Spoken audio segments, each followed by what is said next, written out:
Evet değerli dostlar, Yol Bizi Gözler'in yeni bir yayınına daha hoş geldiniz. Umarım herkesin keyfi yerindedir. 2024'ün bu ilk günlerinde gene bir Suudi Arabistan turistik vizesiyle karşınızdayım. Bu arada 2024'ün herkes için sağlık, huzur, mutluluk ve neşe getirmesini dilerim değerli dostlar. Arkadaşlar Suudi Arabistan vizelerle ilgili çok hızlı adımlar atıyor. Ya açıkçası ben bile takip etmekte zorlanıyorum. Bugün size Suudi Arabistan'ın yeni elektronik vize platformunu çok kısa bir şekilde izah etmeye çalışacağım. Kanalıma bakanlar bilecektir. Suudi Arabistan turistik vizesiyle ilgili güncel gelişmeleri olabildiği kadar sizlerle paylaşmaya çalışıyorum. Arkadaşlar, Suudi Arabistan aslında bu 19 Aralık'ta duyuruldu. Çok yeni bir platform burası. Ancak web sitesi bir beta aşamasındaydı. Bir çalışıyordu, bir çalışmıyordu. Tıkladığınız zaman bazı sayfalar gelmiyordu vesaire falan. Ancak şu an oturduğu gibi görünüyor. Arkadaşlar şimdi Suudi Arabistan az önce söylediğim birçok vize, farklı vize platformunun hepsinin birleştirildiği ortak bir vize platformu açıkladı. Bu ortak vize platformunun adresi kcavisa.saudi arkadaşlar. Yani bunun açılımı Kingdom of Saudi Arabia Visa.saudi. Şuraya da linkini koyuyorum. Şimdi bunun daha önceki anlattığım videolardan farkı ne? Arkadaşlar aslında buraya Unified diyorlar. Yani bu birleştirilmiş bir vize platformu. Gördüğünüz üzere burada Suudi Arabistan vize süreçleriyle ilgili ortak bir platform yapılması hedeflenmiş. İşte burada bakın ziyaret vizesi, transit vize, çalışma vizesi, hac vizesi ve diğerleri olmak üzere birden fazla seçeneğin tek bir platform üzerinde birleştirildiğini görebiliyorsunuz. Yani daha önce anlattığım Suudi Arabistan elektronik vize nasıl alınır? İşte Nusuk üzerinden, visitsaudi.com üzerinden falan ilerliyorduk. Artık burayı da kullanabilir gibi görünüyorsunuz. Açıkçası ben fiziksel olarak buradan henüz bir vize almadım. Ancak gördüğüm kadarıyla site operasyonel ve çalışır durumda. Burada bir tane örnekle bunu size anlatmaya çalışacağım. Bakın burada bir visit kısmı var. Buraya tıkladığım zaman ziyaretinizin amacını soruyor. Turizm var, aile, dost ziyareti, işte tıbbi, umre ve ticari olmak üzere. Biz buradan turizmi seçiyoruz. Gene nationality'mizi seçiyoruz. Türkiye. Show Eligible Visas kısmına baktığımız zaman bize 3 tane opsiyon veriyor. Transit viza, elektronik viza ve Visa on Arrival. Şimdi bu Visa on Arrival ile ilgili ben çok yeni bir video çektim. Bu vizenin nasıl alınacağını, havalimanına gittiğiniz zaman neler yapmanız gerektiğini kısaca anlatan bir videom var.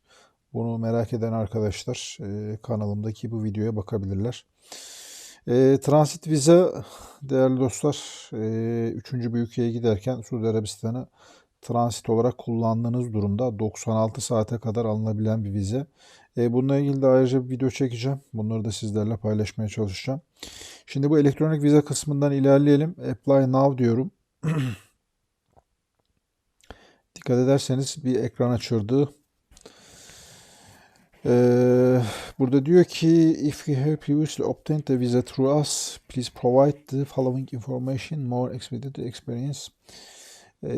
Daha önce diyor bizim üzerimizden bir vize aldıysanız diyor aşağıdaki bilgileri bize verirseniz bu iş daha iyi olur diyor. Öyle bir durum yok. Şimdi burada bakın nationality'miz Türkiye. Vizemiz için çok kirişli seçiyoruz. 365 gün.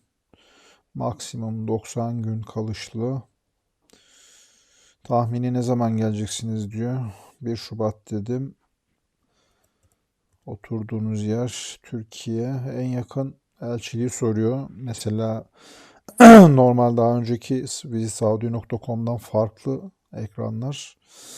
Transport modu soruyor. Burası optional arkadaşlar. Girmek zorunda değilsiniz. By air, by land, by sea. Yani hava yolu, karayolu ve deniz demek. Burayı ben seçtim. Gene Port of Entry var. Burası da optional. Girmek zorunda değilsiniz. King Abdulaziz International Airport diye seçiyorum. Next deyip devam ediyorum. Adınızı soruyor. Soyadınız. Bakın burada father kısmı kaldırılmış. Please only enter the names exactly as they appear on your passport in English diyor. Middle name optional. Çünkü bu konuyla ilgili çok büyük problem çıkıyor. Telefon numaranızı soruyor. Telefon numaramızı girdik. Elektronik posta adresimizi girdik. Nationality'miz Türkiye. Gender'ımız male or female. Marital status'umuz yani evlilik durumumuz. Buraya married diyorum. Şimdi burada bir occupation field alanı var. Yani burayı çok beğenmedim arkadaşlar. Burası meslekhanesi. Burayı doldurmak zorundasınız. Eğer çalışmıyorsanız bakın burada I don't work at the moment diye bir tik var. Yani şu an çalışmıyorum demek. Şimdi önce çalıştığınız alanı seçmeniz gerekiyor. Ben buraya IT diyorum. Ancak bir şey veya benim aradığım gelmedi. Bir saniye. Information, Communications Technologies, IT Systems Manager var. Bakalım. IT Systems Manager'ı seçtim. Doğum tarihimi soruyor. 1980. What do you plan on doing during your stay diyor. Yani kaldığınız süre içerisinde ne yapmak istiyorsunuz? İşte öncelikli olarak Umre'yi seçiyoruz. Buradan birden fazla seçim yapabiliyorsunuz. Leisure dedim. Evet, burada bir fotoğraf yüklemeniz gerekiyor. Gene bu PNG or JPEG maksimum 5 MB olsun diyor. Burada da bakın iyi bir fotoğrafla ilgili bir takım şeyler söylemiş. İşte 35-45 mm olsun. Use a plain background yani bu biyometrik pasaportlarda arka beyaz fonlu. Direkt kameraya bakın. Yüz ifadeniz nötral olsun diyor. Yani herhangi bir şekilde gülümseme, gülme olmasın diyor. Ensure proper lighting to avoid the shadows. Doğru ışıklandırma olsun. Buralarda falan gölge olmasın diyor. Bir de vize başvurusu için adam gibi giyinin diyor. Burada onu söylemiş. Şimdi burada bir tane fotoğraf yükleyelim. Fotoğrafımızı yükledik. Bakın burada bir rakam çıktı. 91,5 dolar. Next diyorum. Gene buradaki değişikliklerden bir tanesi değerli dostlar. Pasaportunuzun scan edilmiş bir kopyasını istiyor. Onu da attım. Pasaport numaramız. Pasaportu veren ülke. Nerede doğduğunuz. Pasaportun verilme tarihi. 2019 2029. Pasaport type'ımız normal. Residency kısmına girmemiz gerekiyor. Oturum bilgilerimiz. Gene Terms and Conditions geldi. Burada şartlar ve kurallar var. Gene burası uzun. Bilgi güvenliği, agreement. Yani epeyce uzun bir metin burası. Merak eden arkadaşlar burayı detaylı bir şekilde okuyabilir. Ben agree and continue diyorum. Şimdi application review geldi. Yani şu ana kadar girdiğimiz bilgileri bir gözden geçirme ekranı burası. İşte bakın nationality'miz Türkiye, entry type, çoklu giriş, vize periyot 365 gün, 1 yıl. Toplamda 90 gün kalabiliyorsunuz bu 1 yıllık süre içerisinde. Suudi Arabistan'a tahmini geliş tarihiniz yani expected arrival date dediği ne zaman geleceksin diye soruyor. Entry point King Abdülaziz International Airport olarak seçtik. Burası hatırlarsanız optional'dı. Burada ilginç bir şey var aslında. En yakın elçiliği soruyor. Normal daha önceki vize başvurularında bu yoktu. Bu yeni gelmiş. Buraya ben Ankara girdim. Yani İstanbul'da girebilirsiniz. Country of Residence Türkiye dedik. Transport mode by air yazdım. Bu da optional'dı. Hatırlarsanız girmek zorunda değil. Personal info'ya bakıyorsunuz. İşte first name, last name girdik. Doğum tarihi, cinsiyet, uyruk, elektronik posta adresi, evlilik durumunuz, meslek kısmı. Dediğim gibi meslek kısmı biraz zorlaşmış. Önce meslekle ilgili alanı seçiyorsunuz. Arkasından mesleğinizi bulup seçmeniz lazım. Oldukça uzun bir alan orası. Ve orayı size boş geçtirtmiyor. Mecburen bir şeye girmek zorundasınız. Passport info kısmına bakıyoruz. İşte pasaportumuzun tipi, numarası, veren yer. Bu bilgileri kontrol ediyoruz. Residency, normal konaklama adresimiz. Hala 91,5 dolar. Next diyorum. Emin misin diyor. Eminim diyorum. Evet. Bir seyahat sigortası seçmemiz gerekiyor buradan. Şimdi Hasan Medical Insurance diyor. Burada bir takım sorular soruyor. Are you currently admitted to hospital or receiving emergency medical treatment diyor. Yani şu anda bir hastaneye gittiniz ve acil bir tıbbi bir tedavi alıyor musunuz diyor. Buna hayır diyoruz. Have you been in accident that caused permanent injury or disability? Burada şunu söylüyor. Herhangi bir kaza geçirdiniz mi ve bu kazanın neticesinde bir yaralanmanız veyahut da bir sakatlığınız var mı diyor. Buna dair diyorum. Sürekli olan bir rahatsızlığınız var mı? Buna dair diyorum. Show offers dedim. Çünkü burada sorduğu sorulara göre arkadaşlar fiyat verecek. Show offers diyorum. Gulf Union Cooperation Insurance. Daha önce söylemiştim, ben hep Gulf kullanıyorum. Dikkat ederseniz daha ucuz veren yerler var. Arabian Shield var. Bupa var. Bakın mesela en pahalılarından bir tanesi Mediterranean Gulf Cooperative Insurance. Hatta 252 dolar veren var. Arabian Insurance Cooperative Company. Mesela bu 7,5 dolar. Gulf 525. Next diyorum. Evet, toplamdaki rakam 107 dolar yaptı. 107.25 hatta. Pay now diyorum. Evet, payment sayfası açılıyor. 107.25 dolar için buraya kart numaranızı giriyorsunuz. Dikkat ederseniz bu 107.25 doların burada detayı var.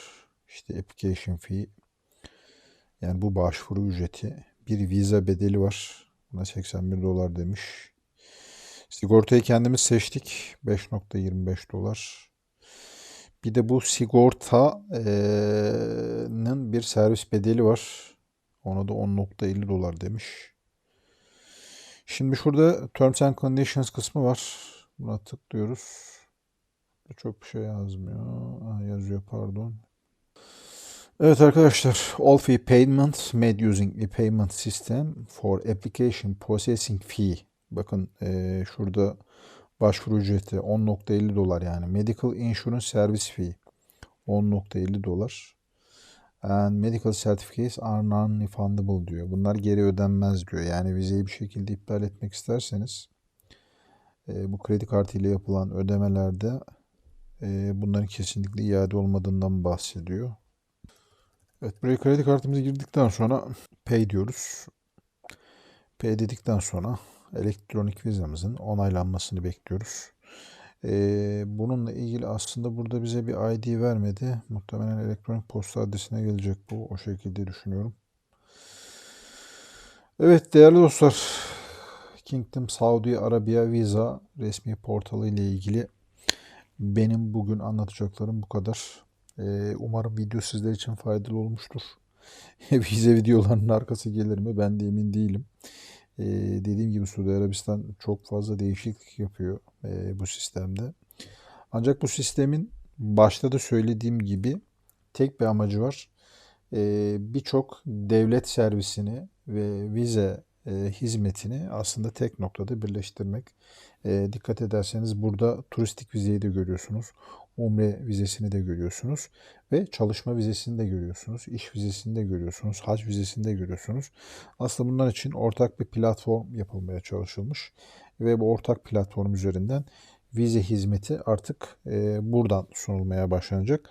Örneğin mesela hac vizesi için tıklarsanız işte nusuk geliyor. İşte umre vizesi için tıklarsanız hala nusuk geliyor.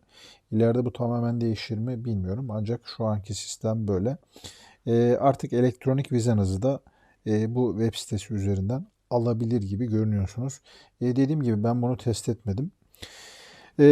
Son olarak söyleyeceğim değerli dostlar, her zaman söylediğim gibi benim burada verdiğim bilgiler bilgilendirme amaçlı. Bu sistemle yaşayabileceğiniz herhangi bir problemden dolayı veya vize reddinden dolayı ben ve kanalım sorumlu tutulamaz. Bunu her zaman söylüyorum. Çünkü bununla ilgili bana çok fazla soru, yorum, hatta telefonla arama geliyor. Yani işte abi sen burada böyle söylemişsin ama böyle oldu. Veyahut da biz vize reddi yedik. Ne olacak, ben ne yapacağım vesaire gibi. Dediğim gibi arkadaşlar, bu sistemi kullananlar, bu videoyu izleyenler, bu video üzerinden bu başvuruyu yapan arkadaşlar bu işin sorumluluğunu kendisi alır. Yani bunun benle uzaktan yakından bir ilgisi yok. Çünkü ben sizin ne yaptığınızı bilmiyorum. Nereye ne girdiğinizi bilmiyorum. Veyahut da vizeyi veren makam ben değilim. Suud makamları vizenizi niye reddetti? Bunu da benim bilmem çok mümkün değil. Bu tip sebeplerden dolayı dediğim gibi ben burada genel bilgilendirme yapıyorum. Yaptığım genel bilgilendirme tamamen bilgi amaçlı. Dediğim gibi bu sistem üzerinden vizeye başvuran arkadaşlar sorumluluğu kendisi alır. Değerli dostlar, bugünkü Suudi Arabistan elektronik vizesiyle ilgili anlatacaklarım bu kadar. Umarım video sizler için faydalı olmuştur. Her zaman söylediğim gibi videoyu faydalı bulduysanız, bu tip içeriklerin gelmesini, devam etmesini istiyorsanız lütfen videoyu beğenmeyi ve kanalıma abone olmayı unutmayın. Bir sonraki videoda görüşmek üzere. Herkese saygılar.